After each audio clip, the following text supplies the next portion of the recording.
Selamat datang di Watch Mojo Indonesia, dan hari ini kita akan menghitung mundur pilihan kami untuk adegan-adegan yang paling mengejutkan, tidak terduga, dan menyedihkan sepanjang season kedua dari Squid Game. Dan tentunya peringatan akan ada spoiler besar dalam video ini. 그렇다고 우리끼리 서로 죽고 죽일 수는 없습니다. 그게 바로 그놈들이 원하는 겁니다. Nomor 10, Russian Roulette. 이제부터 게임을 하겠습니다. 여러분들이 하실 게임은 가위바위보 하나 빼기입니다. Gian merekrut Mr. Kim, rentenir lamanya, untuk memburu The Recruiter. Tapi sayangnya, hal itu tidak berjalan mulus. The Recruiter menangkap Kim dan Usok, mengikat mereka, dan memaksa keduanya untuk bermain gunting batu kertas yang dicampur dengan permainan Russian Roulette. 죽을 확률이 6분의 1. 살 확률은 6분의 5. Ini merupakan adegan yang sangat menegangkan, dengan setiap suara klik dari silinder kosong itu membuat jantung kita berdegup kencang. Selain itu, adegan ini diperankan dengan sangat baik oleh para aktor, mencampur rasa ketakutan dari Kim dan Usok dengan kegembiraan dari sang rekruter. Ditambah dengan pilihan musik yang fantastis, dan kita mendapatkan salah satu adegan paling memikat dari season kedua.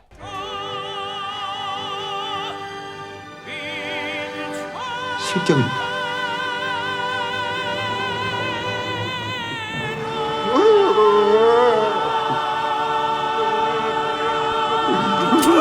Nomor 9, Kematian The Recruiter. 다시 탄창을 돌리지 말고 한 발씩 번갈아서 쏘는 거예요. 그럼 결국 6번 안에 총알이 발사될 거고 승부가 나겠죠. 어때요? Masih berbicara soal The Recruiter, dia mati dengan cara yang epik saat memainkan Russian Roulette dengan Gian. The Recruiter melacak sang pemenang dengan bantuan Usok dan mengejutkan Gian di hotel kosong tempat dia menginap. Sebelum permainan roulette dimulai, kita diberikan sedikit kisah tentang sang Recruiter. Seperti fakta kalau dulunya dia adalah seorang penjaga dalam permainan Squid Game dan dia membunuh ayahnya sendiri tanpa perasaan bersalah. 딱 한 방을 쐈어요. 이마 한가운데. 그리고 깨달았죠.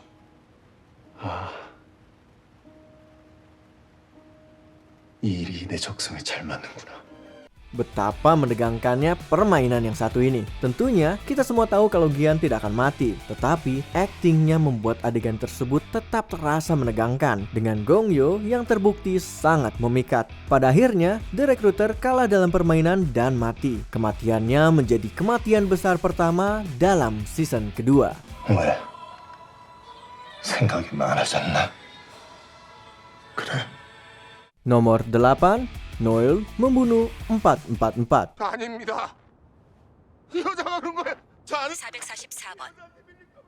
Season kedua ini memperkenalkan kita pada Noel, seorang wanita yang melarikan diri dari Korea Utara dan sekarang bekerja sebagai seorang penjaga dalam permainan tersebut. Seperti yang akan kita ketahui nanti, dia tidak terlalu disukai oleh rekan kerjanya karena nampaknya Noel bertindak sendiri untuk menyabotase operasi pengambilan organ. 항상 감사하게 생각하고 있습니다. 그럼 시키는 대로 해. 하고 싶지 않습니다. Hal itu terungkap dengan mengejutkan ketika dia membunuh pemain nomor 444. Salah satu penjaga menembak kaki pemain nomor 444 saat permainan Red Light Green Light. Namun dia berhasil melewati garis finish dengan bantuan Gian dan Hyunju. Akan tetapi, pemain 444 dibunuh dengan kejam oleh Noel yang menembaknya saat dia berusaha memulihkan diri di zona aman. Itu merupakan pengenalan yang sangat kejam pada perannya sebagai seorang penjaga. 11번 너야? 탈락자를 처리한 것뿐이야. Nomor 7, Kematian Jungbae. 456번.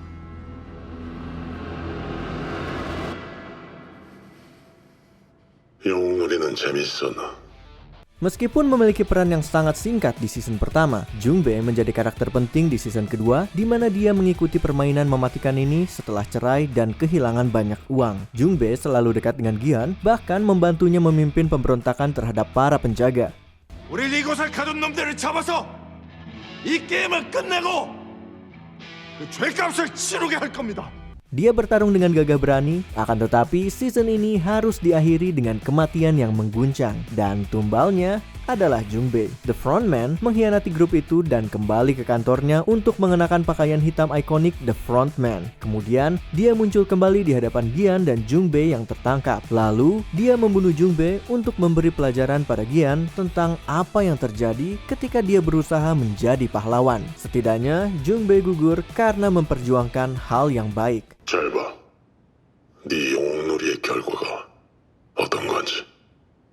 Nomor 6, Noyul adalah seorang penjaga. 죄송합니다. 바로 차 옮길게요.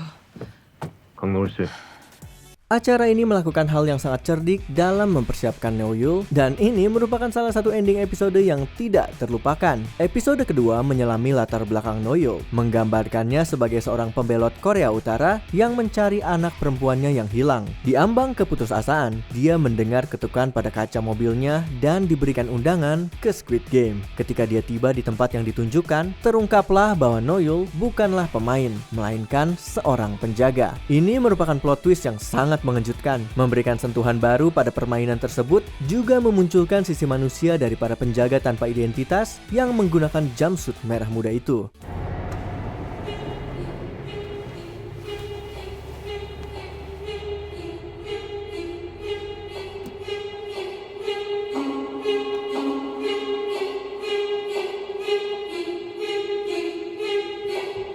Nomor 5, Noyul menembak Gyeong-sok.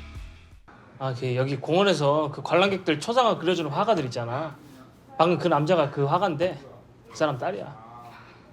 얘가 어디 아파요?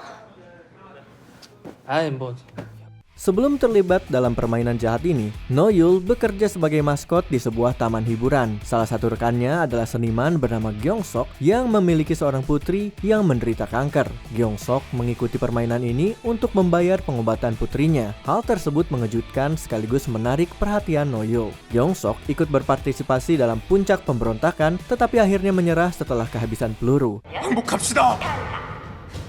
어떻게든 살아야죠. Dan di saat itu, muncullah seseorang yang diduga merupakan Noyul. Dia menembak Gyeong-sok tanpa perasaan, meskipun Gyeong-sok memohon untuk diampuni. Nasib Gyeong-sok masih belum jelas apakah dia hidup atau mati. Tetapi bagaimanapun juga, tembakan itu cukup membuat kita terdiam dengan mulut menganga. Semoga saja Noyul memiliki rencana di balik semua ini. 제발 살려주세요. 제 딸이 많이 아픕니다. Nomor 4, Malam Perkelahian. 불이 꺼지면 저쪽에서 우리를 공격할 겁니다. 정말요? 우리를 죽이면 투표도 이기고 상금도 쌓을 수 있으니까요. Season kedua memperkenalkan kita pada elemen baru yang menarik. Pada akhir setiap game, para pemain yang selamat akan melakukan voting apakah mereka akan meninggalkan permainan dan membawa pulang sejumlah uang yang sudah mereka kumpulkan, atau memainkan permainan lainnya dengan harapan bisa mendapatkan lebih banyak uang. Tentunya hal ini memecah para pemain dalam dua kubu, di mana kubu X dan O saling bermusuhan. 니들이 먼저 우리 편 죽였어. 우리 죽여서 내일 투표 이기려고 한 거잖아. Hal ini memuncak dalam serangan brutal di malam hari ketika kubu O menyerang kubu X dalam upaya untuk mengurangi jumlah mereka. Hal itu mirip dengan kejadian di season 1, tetapi kali ini jauh lebih brutal dengan aksi besar dan pembunuhan mengerikan, termasuk kematian Semi yang malang. 싸움은 길지 않을 겁니다. 저놈들도 참가자들이 다 죽거나 불구가 돼서 다음 게임을 못하게 되는 건 원하지 않을 테니까요. Nomor 3, Pemberontakan. 이 게임을 만든 놈들, 그리고 우리가 이 게임을 하는 걸 지켜보는 놈들, 우리가 싸워야 한다면 그 놈들과 싸워야 합니다. Gi-eun dengan tepat menyimpulkan kalau seharusnya mereka tidak saling bertarung satu sama lain, melainkan bersatu melawan para penjaga dan The Frontman. Jadi, dia memulai sebuah pemberontakan yang mendominasi sebagian besar dari episode terakhir. Para pemberontak berpura-pura mati dan menyerang penjaga ketika mereka datang untuk memeriksa tubuh para pemberontak, mencuri senapan, dan membunuh para penjaga dengan senjata mereka sendiri. 총기를 다룰 줄 아는 분들 중에서 저희와 함께 가실 분들은 앞으로 나와주세요. pertempuran yang terjadi benar-benar spektakuler, dengan sebagian besar aksinya terjadi di tangga bergaya S-Rest. Meskipun para pemberontak berhasil membunuh beberapa penjaga dan menghancurkan kamera, pada akhirnya situasi tidak berpihak pada mereka. Para pemberontak kalah karena strategi yang buruk, kurangnya amunisi, dan sebuah pengkhianatan yang menyakitkan. 정리 시작해. Nomor 2, pengungkapan dari The Frontman. 동의서에 약속드린 대로 여러분들은 매 게임이 끝날 때마다 투표를 통해 그때까지 적립된 상금을 가지고 이곳을 나가실 수 있습니다. Season kedua ini memiliki beberapa ending yang kejam, tetapi ending terbaik harus kita berikan pada episode ketiga. Setelah permainan Red Light Green Light, para peserta yang selamat melakukan voting apakah mereka ingin tetap tinggal atau pergi. Hasil voting berakhir imbang dengan jumlah vote 50-50. 마지막으로 1번. 자, 다 같이 동그라미. Vote penentu jatuh di tangan pemain nomor 001 yang menjadi pusat perhatian saat dia berjalan menuju podium. Dia memilih untuk tetap tinggal, kemudian diperlihatkan kalau pemain nomor 001 itu tidak lain adalah The Frontman. Itu merupakan cliffhanger yang dirancang dengan sempurna, membuat kita penasaran dan harus menonton episode selanjutnya. Apakah ini pada dasarnya hanyalah pengulangan dari Ilnam yang menyusup ke dalam permainan? Ya, bisa dibilang begitu. Apakah ini tetap menjadi plot twist yang mengguncang dan ending yang luar biasa? Tentu saja. Sebelum kita lanjut, kami mengupload video setiap hari. Jadi jangan lupa untuk subscribe dan tekan tombol bel untuk mendapatkan notifikasi tentang video terbaru kami. Kamu bisa memilih untuk mendapatkan notifikasi secara berkala atau setiap kali kami mengupload video. Kalau kamu menggunakan handphone, jangan lupa untuk nyalakan notifikasi di bagian pengaturan. Nomor 1, kematian Thanos. MC 코인, 넌 다음 차례니까 껴들지 말고 우주민은 지리 묵하. Penjahat baru kita dalam season ini adalah Thanos, seorang rapper yang memodelkan dirinya dari villain Marvel yang terkenal. Misinya adalah untuk mengganggu Myunggi, seorang YouTuber kripto yang ia salahkan atas investasi buruk. 그래서 어쩌라고요? 어쩌긴 갚아야지. Thanos berulang kali mengancam Myunggi dan ketegangan mereka berpuncak pada konfrontasi yang penuh kekerasan di dalam kamar mandi. Thanos menyerang Myunggi dan mulai mencekiknya. Wajahnya menunjukkan perasaan penuh amarah dan frustasi. Tetapi, sang YouTuber berada di posisi yang lebih unggul, menusukkan garpu yang ia sembunyikan ke leher Thanos. Dan seperti itulah, si penjahat terbesar season kedua itu tereliminasi dari permainan. Sungguh kematian yang tragis.